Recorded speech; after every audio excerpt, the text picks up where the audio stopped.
Emilia Perez is a French film, but it's set in Mexico with characters who are mostly Mexican. The lead actress, Carla Sofia Gascon, is Spanish, not Mexican.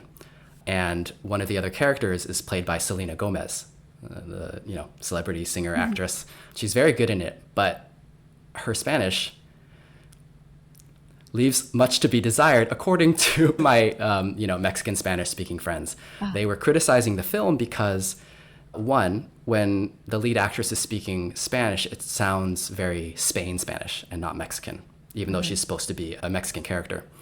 And then when it comes to Selena Gomez's character, they were very, very critical of her pronunciation because it sounded so off. Oh. In fact, one of my friends said it was so hard to understand what she was saying, not just because of her pronunciation, but because of whoever wrote the dialogue seems to not understand what is Mexican Spanish and what is Spain Spanish, and sometimes mixed in slang from both varieties or both dialects into one line, resulting in something completely absurd that no one in real life would actually say.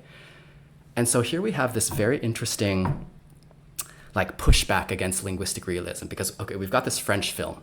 If we weren't going to be realistic at all, the French director and the French producers could have just been, let's hire French actors and just do the whole film in French, why not? Mm-hmm. But they wanted to go for realism, so they hired Spanish-speaking actors.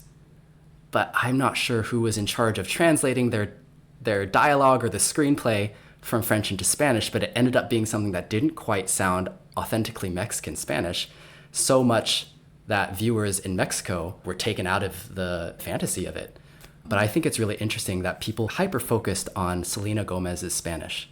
They're saying she doesn't sound like she's actually Mexican or even Mexican-American. Her character is Mexican-American, and Selena Gomez is also Mexican-American. So I was just thinking about how, people criticize her for her accent. It's too gringa. It sounds so Americanized, so whitewashed. But the way that Selena Gomez speaks Mexican Spanish is the way that she as a Mexican-American speaks Spanish. I feel like it's interesting to criticize her because as a heritage speaker, she didn't have control over her language environment. She wasn't the one who decided that she would, stop speaking Spanish because her family stopped speaking it or whatever. I'm not sure exactly what the history was. But I feel like it's a little bit unfair to criticize her pronunciation while still, leaving room for the fact that maybe everyone who was involved in the making of this movie could have been more careful in coming up with dialogue that sounded more authentically Mexican versus Spain Spanish, or maybe just working with an accent coach a little bit more.